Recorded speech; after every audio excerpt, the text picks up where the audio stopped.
Hey guys, it's Steve with Montana Musings Outdoor Channel. And of course we're into the new year now, and I just thought I'd do a little video and let you know what I've got coming up, and also to start out the year with something that is old. So, number one, I guess the first thing is I'm going to be continuing to work on my hand loads for my 6.8 Western, and that one last video I did, talking about the 145 grain ELDX. So we just got about, I don't know, must have been 8 to 9 inches of snow, and it's pretty dang cold out there now, so it's not good test shooting weather, but I can still do some loads and get them ready to test anyway if the weather breaks. So the other thing I'm going to do is I have a 22 ARC coming, should be hopefully sometime this month. I also have another AB suppressor coming that should be hopefully soon. It's not happening as fast as it was earlier. I don't know if that's a common theme, but we'll just have to be patient and wait for it to happen, I guess. But so the 22 ARC is going to be just another one of these Howa 1500 mini actions, like my 6 ARC here. It's going to be the same as this in 22 ARC. So I'm anxious to get that, and I'm just going to leave it in the stock that it comes with and just use it for varmints. I don't think I'm going to trick it out like this one here with the Oryx chassis or anything. So part of the reason for that is because I will be getting that 6.8 Western in the AAA Maple, and probably be a couple of months before I can swing that, but that's definitely something that's going to happen. So excited for that. But I guess the other thing is I'll just go get what I'm talking about as far as bringing in the new year with something old. So I'll be right back. So to give you a little backstory, my brother-in-law, he of course he knew I had my YouTube channel and stuff, and he didn't really shoot very much. His dad and his grandfather were ditch riders for an irrigation company in the area where I'm at, and I don't know, I'm thinking that this was his grandpa's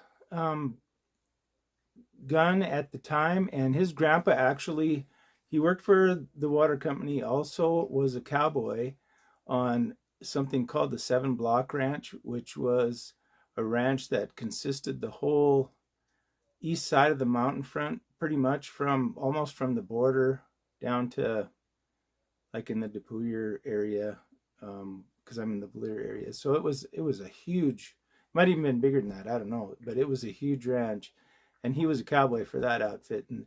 And we actually in the family still have his 45 Colt pistol that he had, and I did some research on that, and it was made in 1898, so that was pretty cool. But so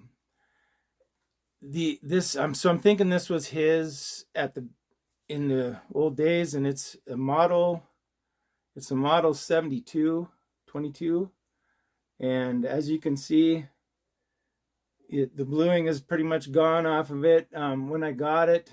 Anyway, getting back to how I got this, my brother-in-law, he ended up getting sick, and too young. I mean, he was only, I think, 60, and but he got a lung infection, and he fought that for about a year, but he ended up passing away from that lung infection quite a few months before he ended up passing away. He wanted me to have this, and so it's one of those things where you just, I don't know, kind of shakes you up a little bit, but I'm obviously glad to have it and to keep it in the family. And I did clean it up, as you can see. I don't know if you can see this, but I mean, it's just got the old you know, the skin from your hand, the oil from your hands and stuff has soaked into the wood. It's just kind of dark, and it could, you know, probably use a sanding and refinish, but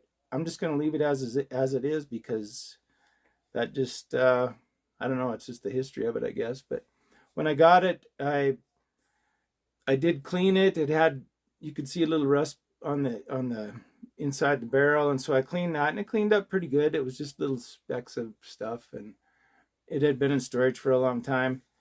And so I actually took it over to our indoor range and shot it, and it shoots pretty darn good. I was surprised, actually.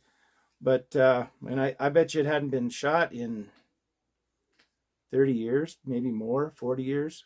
So but yeah, I don't know if you can see the action in there. It's and it's a tube fed, and it will run all three short, long, and long rifles. So I did look this up, and this one I can't find a serial number on it, and they say that these Model 72s in the 30s didn't have a serial number on them. So I'm assuming that's when this was made, sometime in the 30s. So but I just thought I'd show this to you guys, and you know, kind of like, just like I said, starting out the new year with something old. And as much as I miss my brother-in-law, I'm sure happy to have this and to take care of it for him. So I guess that's all I got for you in this video, guys. I just want to wish you guys a happy new year, and last year was a good year. You guys helped me get over 1,000 subscribers. Now we just need to watch my videos to the end so I can get enough hours watched to get monetized. So anyway, be patient and hang in there and watch the whole video. That's all I'm asking. So but we'll keep making videos, and like I say, looking forward to getting that 22 ARC. That should be a good varmint gun. It'll be fun to load for. And I already have the 6 ARC. I contemplated not getting it, but there's some definite ballistic advantages for that 22. You know what I just thinking about this.